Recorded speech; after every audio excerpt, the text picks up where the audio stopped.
आदर्श आचार संहिता उल्लंघन के मामले में जन अधिकार पार्टी के सुप्रीमो पप्पू यादव नालंदा के बिहार शरीफ कोर्ट में पेश हुए, मगर सुनवाई नहीं हो पाई। अब मामले की सुनवाई सोमवार को होगी।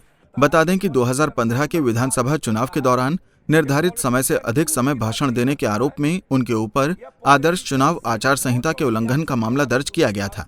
उसी सिलसिले में सुनवाई होनी थी। कोर्ट में पेशी के बाद पप्पू यादव ने मीडिया कर्मियों से बातचीत की। इस दौरान उन्होंने कहा कि आचार संहिता विरोधियों को परेशान करने का तरीका है। उन्होंने खुद को निर्दोष बताते हुए कहा कि न्याय व्यवस्था में सुधार लाने की जरूरत है। हमारी बहन चुनाव लड़ रही थी, मैंने कुछ दिन भी कहा कि आचार संहिता एक इंस्ट्रूमेंट है सरकार के लिए जो अपने विरोधियों को परेशान करती है। इस आचार संहिता पर लोकसभा में पुनः एक बार समीक्षा होना चाहिए ताकि यह इंस्ट्रूमेंट न बने। ये न्याय व्यवस्था के लिए कोई कानून बनना चाहिए। ये गलत है, गलत तरीके से आचार संहिता की धारा लगाई गई है और हम लोग इस पर निर्दोष हैं, हमने ऐसा कहा। वहीं इस मौके पर पप्पू यादव ने देश भर में हुए उपचुनाव पर भी अपनी प्रतिक्रिया दी। उन्होंने बोचहा में एनडीए की हार पर तंज कसते हुए बीजेपी पर निशाना साधा। उन्होंने कहा कि हार की वजह बीजेपी का घमंड है। बीजेपी अपने सहयोगियों की पीठ में खंजर घोंप रही है। जो सहनी के साथ हुआ वही मांझी के साथ हो रहा है। नीतीश कुमार और एनडीए के बीच कुछ भी ठीक नहीं है। बोचहा में आरजेडी की जीत है, ये जीत सहानुभूति की है। बोचहा नहीं, देश में 4 सीट पे चुनाव हो। लोकसभा शत्रुघ्न सिन्हा जी, छत्तीसगढ़ में कांग्रेस, बंगाल में ममता। बोचहा सीट मुसाफिर पासवान जी की मौत हुई थी। एक बीजेपी का घमंड, अहंकार। देखिए, बीजेपी मतलब नरेंद्र मोदी, नरेंद्र मोदी मतलब बीजेपी, बस यही बच गया। नरेंद्र मोदी जी से ही बीजेपी की जो भी वोट बची हुई है बची हुई। बिहार में कुछ लोग बीजेपी के नेता स्वयंभू नेता बनने लगे कि हम भी नरेंद्र मोदी हो गए। घमंड, आप अपने एलाइज को पीठ में चूड़ा भोगते हो। पहले आपको समझना चाहिए कि आपने जिस तरीके से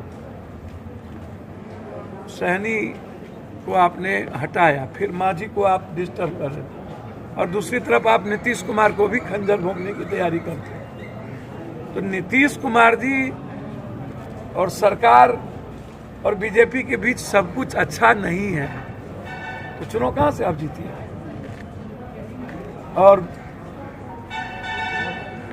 आरजेडी की जीत नहीं है, ये जीत सहानुभूति की जीत है। ये जीत आपने जो समाज के अन्य वर्गों को दिल दुखाया, निषादों को दिल दुखाया, दलितों का दिल दुखाया, रमे राम जी को आपने दिल दुखाया, आप भूमिहार समाज को आपने दिल दुखाया। ये सारा सीक्वेंस एक हो गया।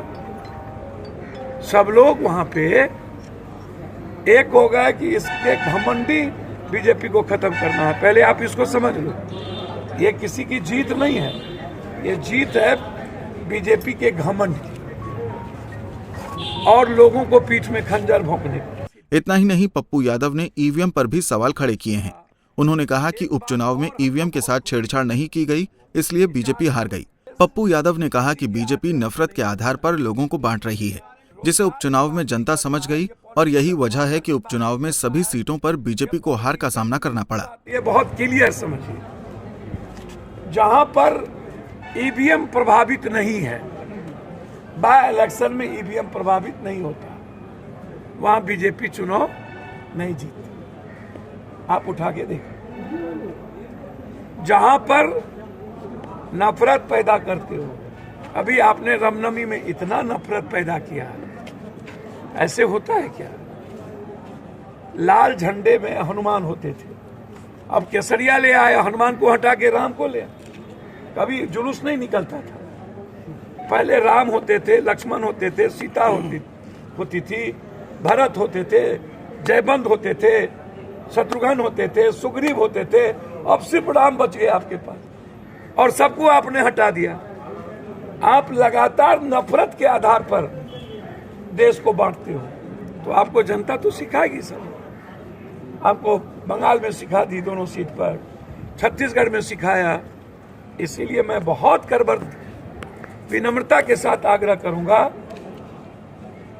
बाय इलेक्शन चुनाव ये बता दिया कि जहां पर ये लोगों की सेटिंग गेटिंग नहीं है और जहां ये समाज को नहीं बांट पाती है और जहां व्यक्तिगत लाभ